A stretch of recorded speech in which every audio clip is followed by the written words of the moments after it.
Shadow Factories and We Evolve presents Tales from the Aletheian Society, Book 2, Chapter 3, A Fine and Private Place.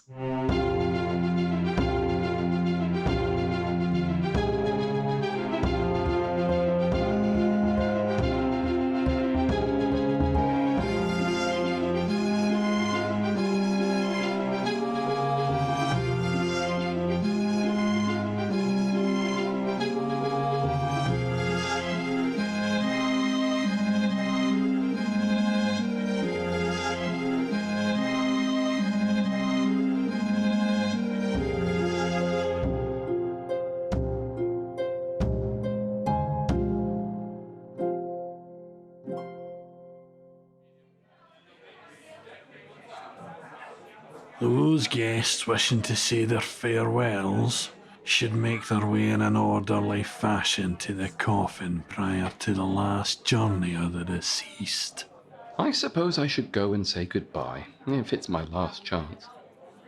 Do you believe in the afterlife, Godalming? Suppose I do, sir.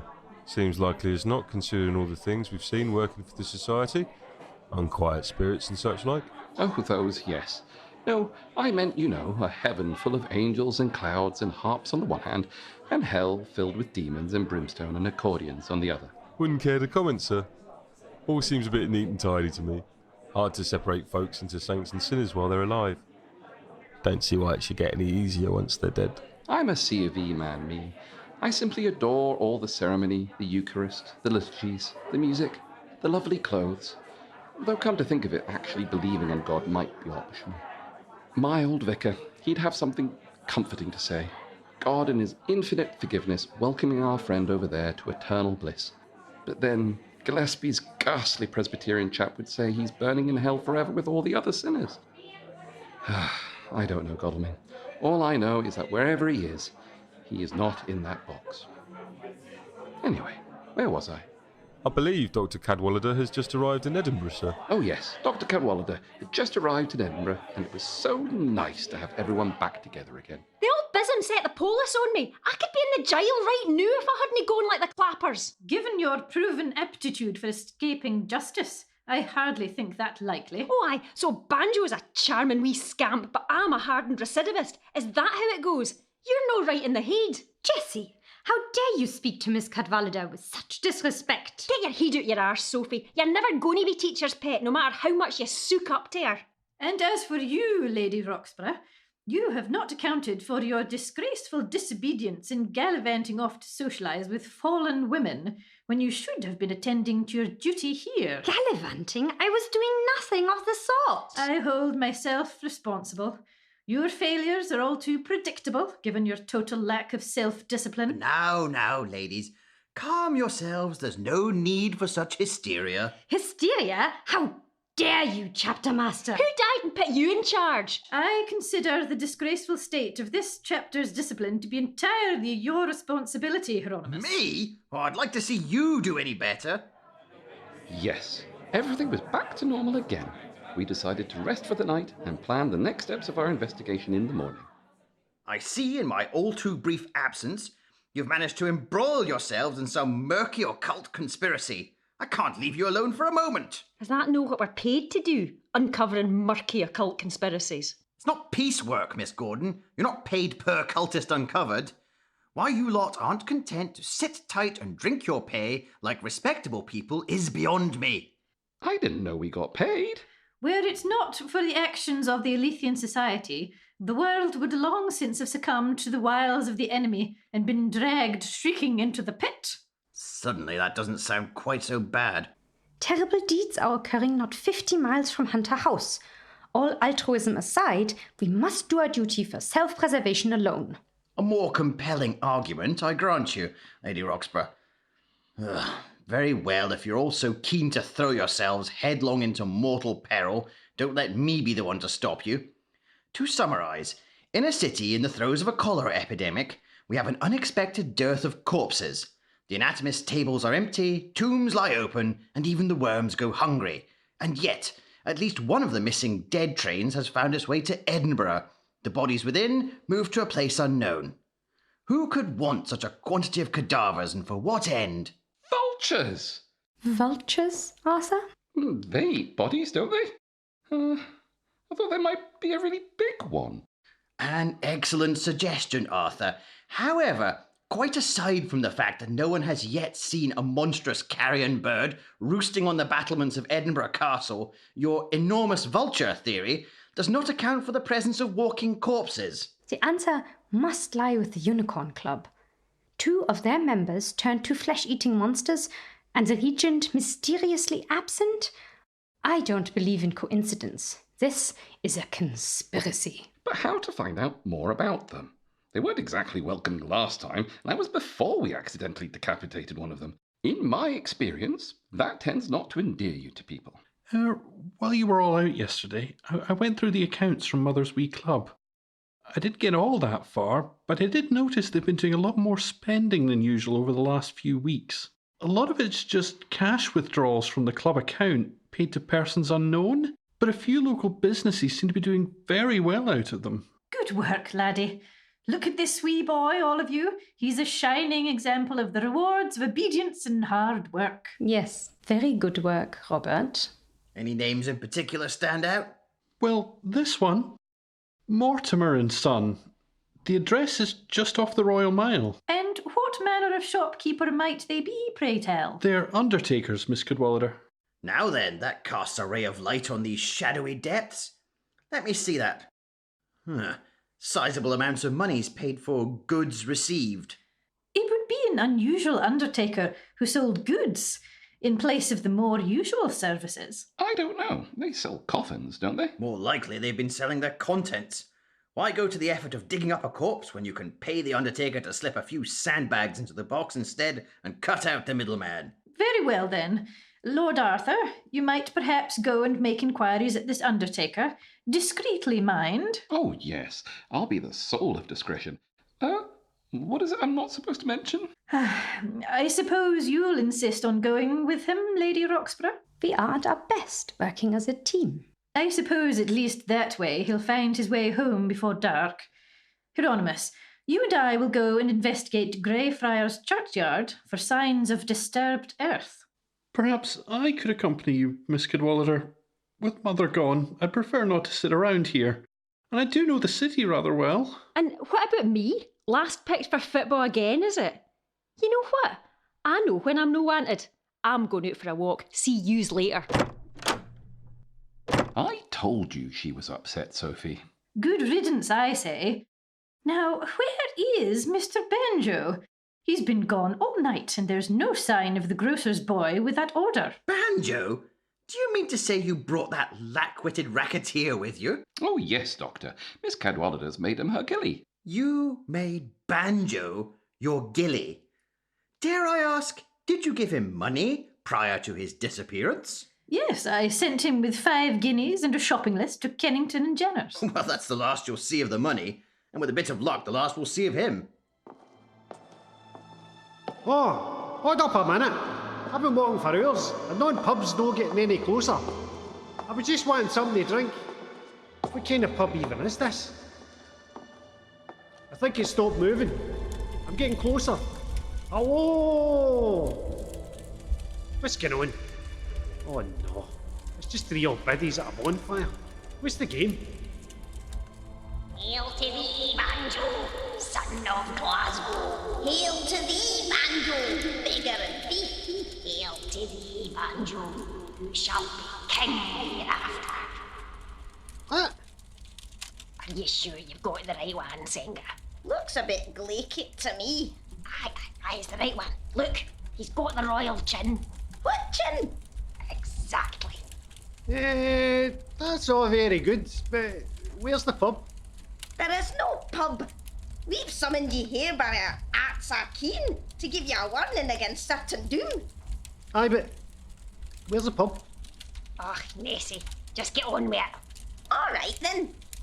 Heed me, scion of the lost bloodline. The seal of the covenant is broken at the pretender's hand, and from the depths a dark rider comes on a white horse. By Stuart blood she is fleeced, and by Stuart blood alone can she be bound, else all is lost. Did you say I was going to be king? Did you no hear what she said? Certain doom. Oh man, I'm going to be king. Seal broken, bad thing coming, Stuart blood to bind it. I can't put this any clearer. Can you no just tell him in plain English? You know the rules, Aggie. It's the prophecy or nothing. Just give him the bag, Senga, and we can sling our hook. Well, that's it. The world's doomed if it's this Egypt standing between us and the forces of hell. All right then, ladies. Cheers very much. I'm off to toast my new job as the king. Don't suppose you've seen a pub around here anyway, have yous? Hey, where'd yous go? I know that fog's blowing away. What's that about? What am I doing on top of this big hill? What's in the bag? What are all these wooden boxes for? Hey, maybe they're the wee bottles of whiskey. Wee dollies? What do you want with wee dollies and boxes? Oh, come back, yous. You've given me the wrong bag. Ugh! Right, you two, over you come and keep the noise down. That bunch barring the gates won't take too well to strangers poking round the churchyard. Not now they're seeing body snatchers at every turn. Shabby old place, isn't it? Shabby? Greyfriars is one of the oldest sacred sites in Scotland. What other place this size contains 100,000 dead, bore witness to the signing of the Covenant and the martyrdom of its signatories, and holds the Mackenzie poltergeist? And that's to say nothing of wee Greyfriars Bobby. What in God's name is wee Greyfriars Bobby?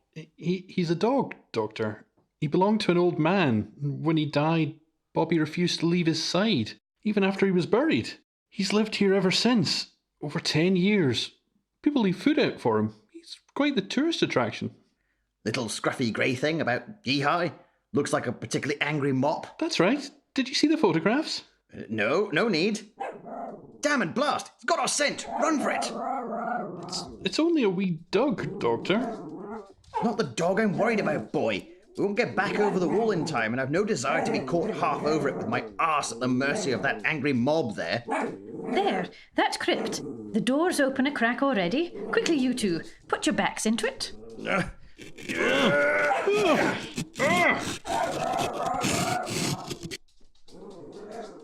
What's that, Bobby?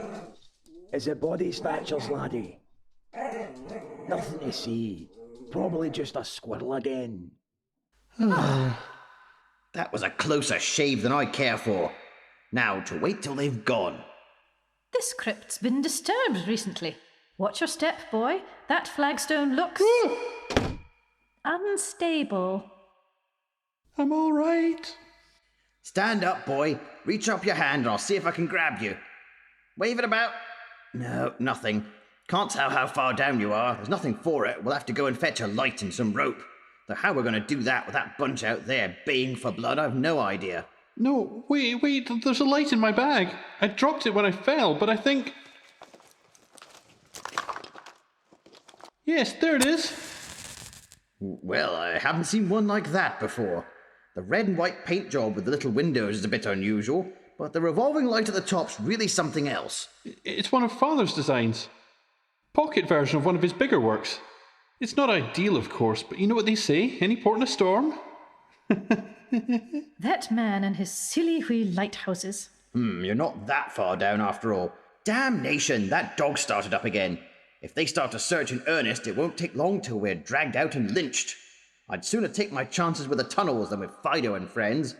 Make room down there, boy. I'll be with you in a moment. Wait, give me that. Give you what? Your service revolver, Hieronymus. I wish to reassure myself that it is in working order before we enter those fathomless depths. My weapons are maintained to the highest standard. You may have every confidence in that. If you maintain your weapons with the same diligence and care with which you maintain the moral rectitude of your chapter, I have no confidence in it whatsoever. Acceptable? Is there any other item of my personal effects that you might care to peruse before we continue? The knots in my bootlaces, perhaps? Very droll, Hieronymus. Well, what are you waiting for? Get down there immediately. I shall bring up the rear. God help anything that tries to creep up behind us. Gosh, it's a bit gloomy in here, isn't it? It is an undertaker's, Arthur. They're not renowned for their cheerful decor. Welcome to Mortimer's funeral parlour. My condolences in your loss. Oh, sorry. Didn't see you there behind me. What condolences? Oh, no, nobody's dead yet. Of course, sir. Perhaps then the sorrowful event is imminent? No, no one is dying either. We are simply here to peruse your establishment and see what services you might have to offer for the future. Very wise, ma'am. As the good book says, you know neither the day nor the hour. It's about time for elevensies, isn't it? Arthur, Mr. Mortimer means that death may come at any moment. Exactly so, madame. Well, that's a bit sinister, if you don't mind me saying so. Might I interest you in viewing a range of patented iron coffins? The spring-loaded lid guarantees security against even most determined of resurrectionists. Gosh, is that the price there? They seem terribly expensive. Is not the eternal slumber undisturbed by anatomizing ghouls worth any sum of worldly coin? There are, after all, no pockets in a shroud. Or, if sir's budget does not stretch, a coffin collar placed round the neck of the deceased will hold the mortal husk securely to the bed of the coffin, preventing any undignified bodily removal. Removal in one piece, anyway. Turns out heads come off easier than you think. What is this device? Gently, please, give it here, thank you. I see madame is a lady of exquisite taste. This, newly arrived in America, is a patent-pending coffin torpedo, guaranteed to explode with lethal force when disturbed. You seem to have based a whole industry on the fear of anatomists, Mr. Mortimer. You need merely look around you, madame. Half the graves of Edinburgh lie open, as though the day of resurrection were upon us.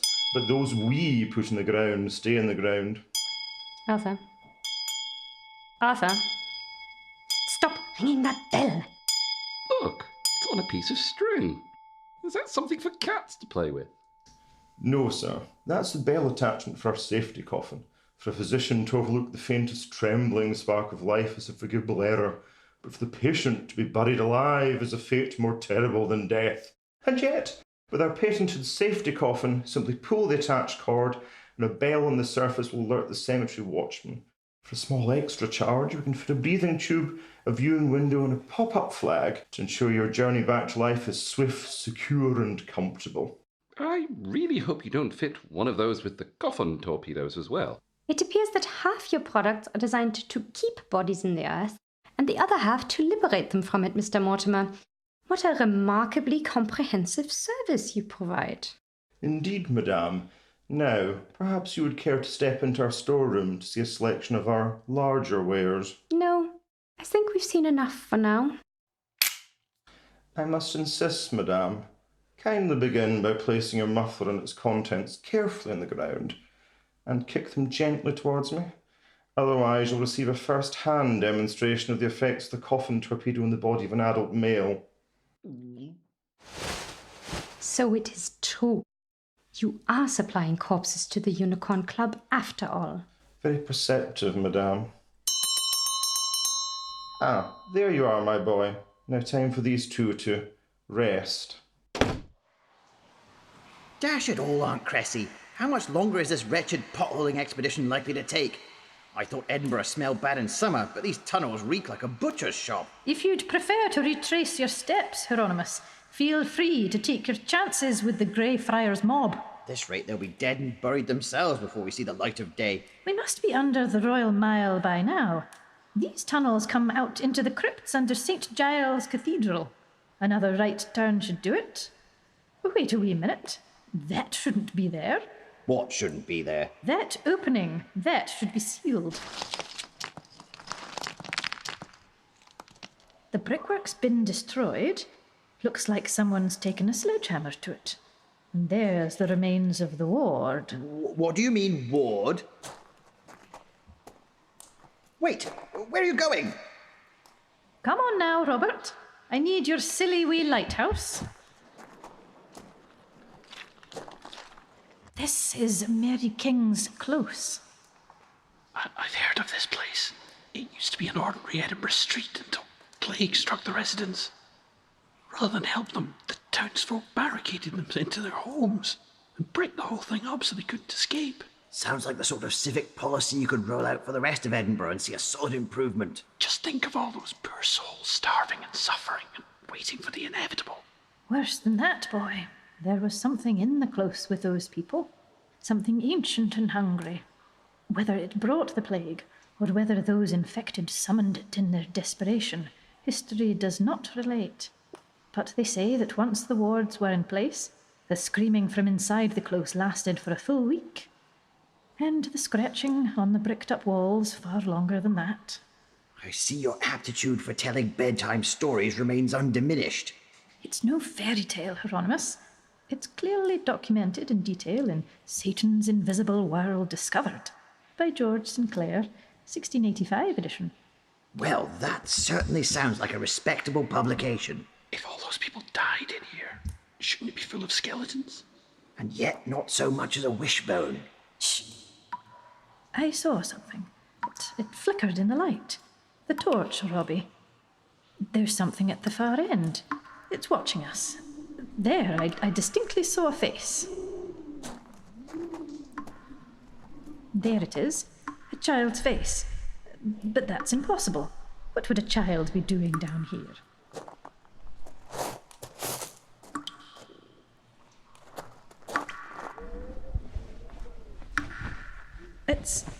It's a doll. Ah. There must have been children living here all that time ago. Perhaps it belonged to one of them? Perhaps. The clothes are filthy, of course, but the face has been cleaned. And recently, by the looks of it. This doll has the look of a toy still in use. If you've concluded your grave robbing, can we leave this ghastly mausoleum? Certainly. I don't intend to be here when the inhabitant returns.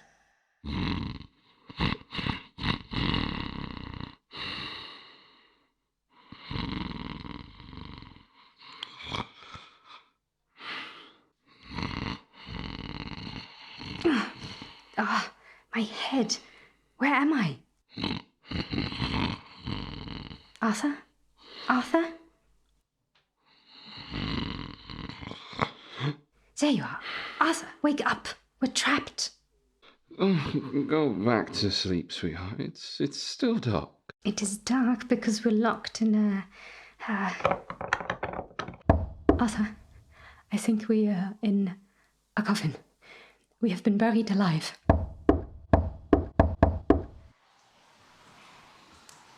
Doctor? Miss Cadwallader? I feel quite unwell. Lightheaded all of a sudden. Pull yourself together, boy. We'll be out of these blasted tunnels soon enough. Lift your lantern, Robert. Let me take a look at you. Hieronymus, he's gone white as a ghost. Do you smell that? Tobacco and cheap cologne. He smells like a French brothel, same as usual. Not him, Hieronymus. The air. There's something about it that isn't right. These tunnels connect with the old Nor Loch. The swamp's been drained to build on, but there still might be pockets of marsh gas underground. I think I need to lie down. It's no good. The boy is passed out. Quickly, help me lift him. Whatever's afflicting our wee canary here, we'll be next if we don't make haste. Mind your step. I can feel it. The gas. Starting to take effect. Go. Fetch help. Aunt Cressy? Damnation. What a time to find out she's susceptible to human weakness after all. Hello? Hello! Help! We're over here! Hello, Chapter Master. Jessie? Is that you? What are you wearing on your face? No matter. There's some sort of noxious gas in here. You have to help us out of these tunnels. Oh, no, Doctor. That's chloroform. Did you know it was invented in Edinburgh? So was penicillin, the hypodermic syringe, lime cordial. Is there anything they're no claiming credit for? Fascinating, I'm sure, but can the history lesson wait? I tell them they'd need a bigger dose to put you out. If there was a prize for training your liver, you'd win Best in Show. Ah, well, more than one way to skin a cat, eh? Jesse, what are you doing? Put that billy club down. I've shot better men than you for less. No, you're firing pin, you've no. I'd like to say this won't hurt a bit, but we both know I'd be lying. Hold still. Wait!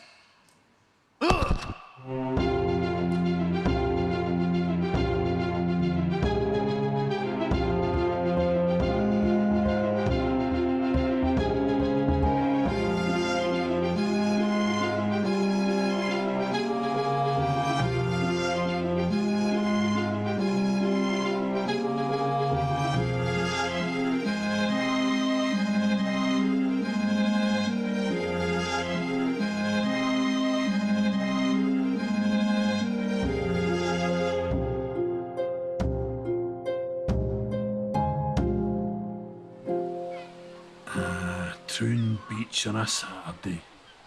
Does ye good to get out the house. Wee bit of sun in those peely-wally cheeks of yours. I brought you an ice cream with a squirted on red sauce just the way you like it. And one with a wee chocolate stick for me. What's that? Aye, steady the buff, Swilly. It's coming. Here you go. Bon appetit.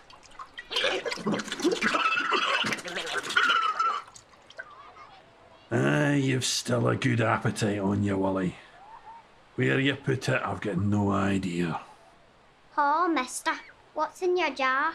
None of your business, you dirty wee skelf. It's a heat. It's a cut-off heat in a jar. Show some respect.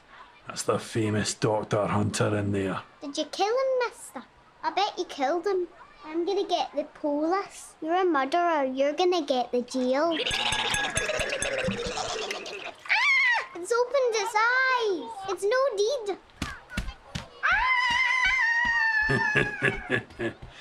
Nice one, Willie. Mon, finish up your cone and we'll go down to the links. See if we can wind up any of their rich golfing bastards.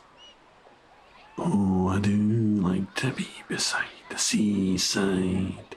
Oh, I do like to be beside the sea. There are lots of things besides I would like to be beside the sea.